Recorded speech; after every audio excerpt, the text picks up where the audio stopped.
7. An hour comes when fail all nature's means. As in a many-hued, flaming inner dawn, her life's broad highways and its sweet bypaths lay mapped to her sun-clear recording view. From the bright country of her childhood's days and the blue mountains of her soaring youth and the paradise groves and peacock wings of love, to joy, clutched under the silent shadow of doom, in a last turn where heaven raced with hell. 12 passionate months led in a day of fate. An absolute, supernatural darkness falls on man, sometimes when he draws near to God. An hour comes when fail all nature's means. Forced out from the protecting ignorance and flung back on his naked primal need, he at length must cast from him his surface soul and be the ungarbed entity within. That hour had fallen now on Savitri.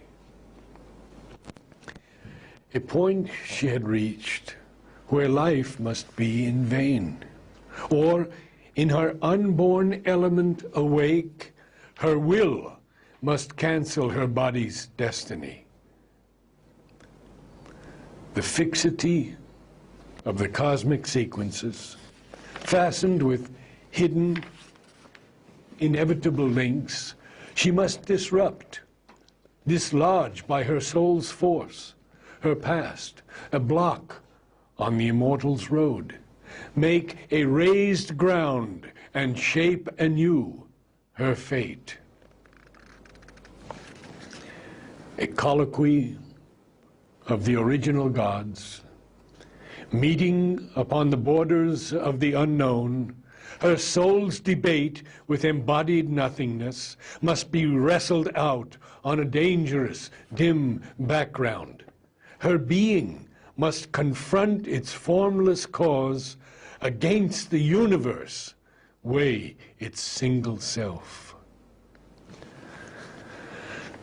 On the bare peak, where self is alone with naught, and life has no sense, and love no place to stand, she must plead her case upon extinction's verge.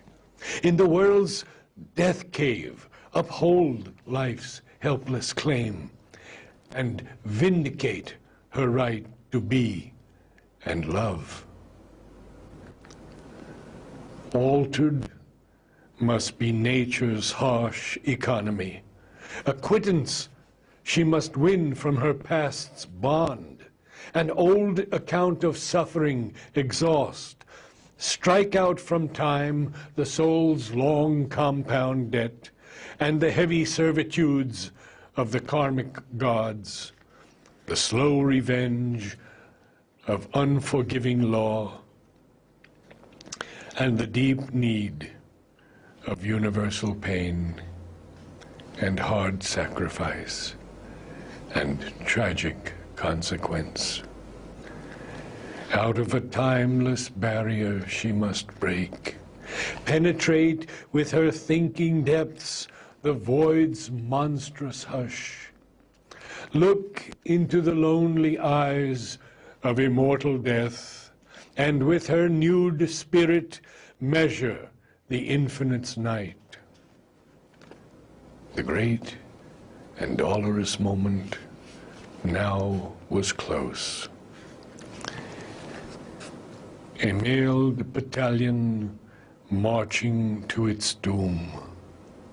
Her armored spirit kept watch upon the hours, listening for a foreseen tremendous step in the closed beauty of the inhuman wilds. A combatant in silent, dreadful lists, the world unknowing, for the world she stood. No helper had she, save the strength within. There was no witness of terrestrial eyes. The gods above and nature's soul below were the spectators of that mighty strife.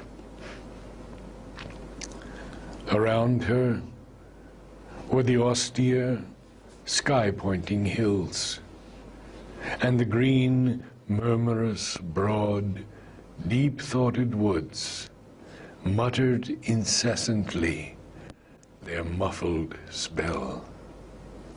A dense, magnificent, colored, self-wrapped life, draped in the leaves' vivid, emerald monotone, and set with checkered sunbeams and blithe flowers, immured her destiny's secluded scene. There had she grown to the stature of her spirit. The genius of titanic silences, steeping her soul in its wide loneliness, had shown to her herself's bare reality and mated her with her environment.